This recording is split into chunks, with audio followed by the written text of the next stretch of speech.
রহস্যময়তায় ঘেরা পেরুর নাজকা রেখা। 1927 সাল।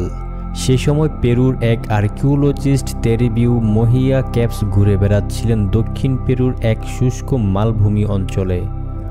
অঞ্চলটি নাজকা মরুভূমি নামে অধিক পরিচিত।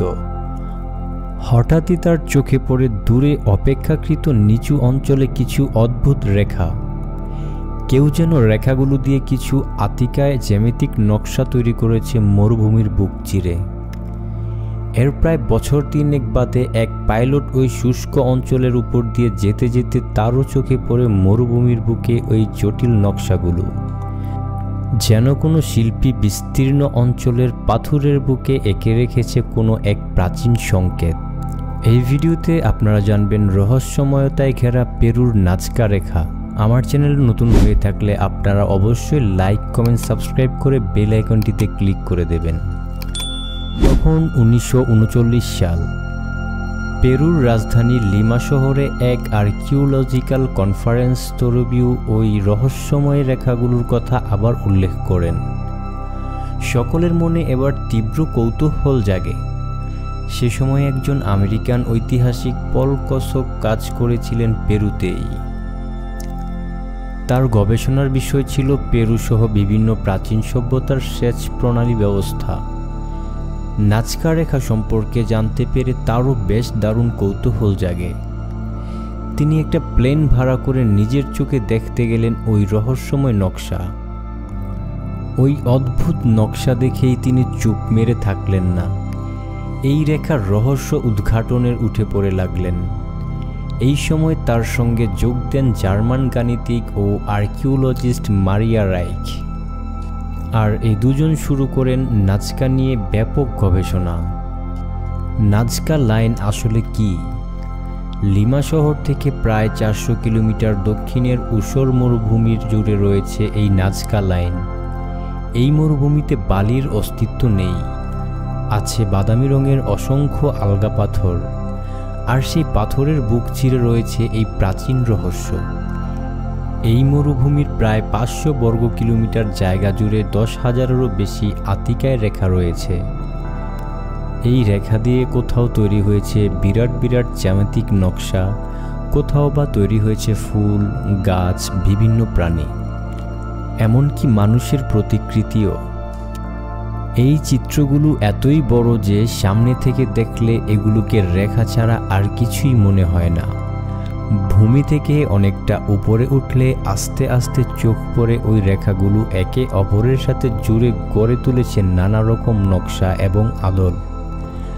বিশেষজ্ঞদের মতে এগুলো তৈরি করা হয়েছে প্রায় আজ থেকে 3000-এরও বেশি বছর আগে, যা কিনা প্রাচীন নাজকা ও প্যারাকাস সংস্কৃতির সাক্ষ্য বহন করে। নাজকা রেখা দিয়ে তৈরি চিত্র বা নকশাগুলোকে 2 ভাগে ভাগ করা যায়: জিওগ্লিফস এবং বায়োমর্ফস। বায়োমর্ফস বলতে বোঝায় জীবজগৎ, অর্থাৎ পশু পাখি বা গাছপালার ছবি, যেমন হামিংবার্ড, মাকড়সা, হনুমান এবং মানুষের ছবি। আর জিওগ্লিফস অর্থ জ্যামিতিক আকৃতি। নাজকার উপর প্রায় শতাধিক এমন জ্যামিতিক নকশা চোখে পড়ে। আশ্চর্যের বিষয় এই যে চিত্রগুলো আকারে বেশ বড়। কোনো কোনো চিত্র প্রায় 200 মিটার অঞ্চল জুড়ে গড়ে উঠেছে। কিভাবে তৈরি হলো নাজকা রেখা? নাজকা মরুভূমিতে অবস্থিত হওয়ায় এটি আয়রন অক্সাইড পাথরের আবৃত। এর নিচে রয়েছে চীনা পাথরের মাটি। নাজকা লাইন তৈরি হয়েছে এই পাথরের জমি খুঁড়ে। রেখাগুলো প্রায় 4 থেকে 6 ইঞ্চি গভীর। প্রত্নতাত্ত্বিকদের মতে প্রাচীন হট এয়ার বেলুন থেকে বা পাহাড়ের উপর থেকে সার্ভের মাধ্যমে আঁকা হয় নাজকা লাইন্স। এই যুক্তি অনেকেই মানতে নারাজ। কারা আঁকলো এই রেখা? প্রশ্ন জাগাটাই স্বাভাবিক। অনেকের মতে ইনকা সভ্যতার শুরু এই এলাকা থেকে। ইনকা সভ্যতার মানুষের মেধা, শ্রম এবং সময় ব্যয় করে এই রেখাগুলো তৈরি হয়েছে বলে ধারণা করা হয়। আরেক দল গবেষকদের মতে গান ও প্রযুক্তিগত দিক থেকে উন্নত এলিয়েনরা সেই প্রাচীন সময়ে এইসব রেখাচিত্র অঙ্কন করে গেছে পেরুতে। আরও একটি বিষয় ব্যাপক বিস্ময় জাগায়। এত বছর আগে তৈরি এই লাইন আজও একইভাবে রয়েছে কিভাবে? এর উত্তর প্রকৃতি।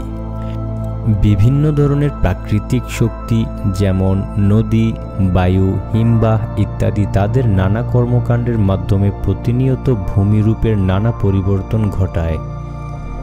নাজকা মরুভূমি অঞ্চল এই ক্ষেত্রে ব্যতিক্রম।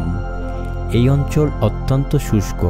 সারা বছরই এই অঞ্চলের তাপমাত্রা থাকে 25 ডিগ্রি সেলসিয়াস। বৃষ্টি নেই বললেই চলে। ফলে হাজার হাজার বছর ধরে নাজকা রেখাগুলো একই রকম থেকে আজও মানুষের মনে বিস্ময় জাগিয়ে রেখেছে। তবে কী উদ্দেশ্যে মাইলের পর মাইল এই রেখা খনন করা হয়েছে তা নিয়েও বিভিন্ন বিশেষজ্ঞদের মতে রয়েছে নানা মত। প্রথমেই আসা যাক পলকস্কের কথায়। তার মতে নাজকা লাইনের সঙ্গে জ্যোতির্বিদ্যার এক গভীর সম্পর্ক রয়েছে। নাজকা নাকি বিরাট এক পর্যবেক্ষণ কেন্দ্র। তিনি মনে করতেন নাজকা রেখাগুলো নাকি তারা মণ্ডলের প্রতিরূপ। আবার অনেক গবেষকই মনে করেন এগুলো তৈরির পিছনে প্রত্যক্ষ বা পরোক্ষভাবে ধর্মীয় কারণ জড়িত।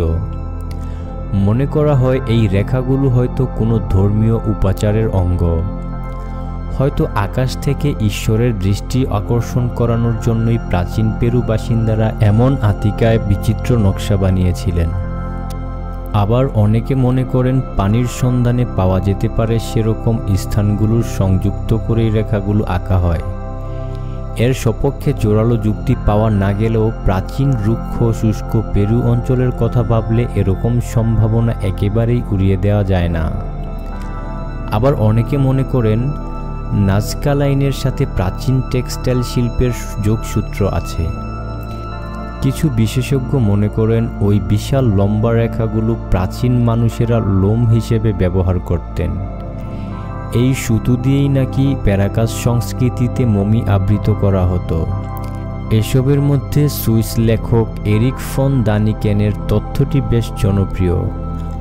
1964 সালে তার লেখা বই চ্যারিয়টস অফ গডে তিনি জানান, প্রাচীনকালে ভিন্ন গ্রহের প্রাণীরা নাকি পৃথিবীতে আসতো, আর এই লাইনগুলো ছিল তাদের স্পেসশিপের রানওয়ে।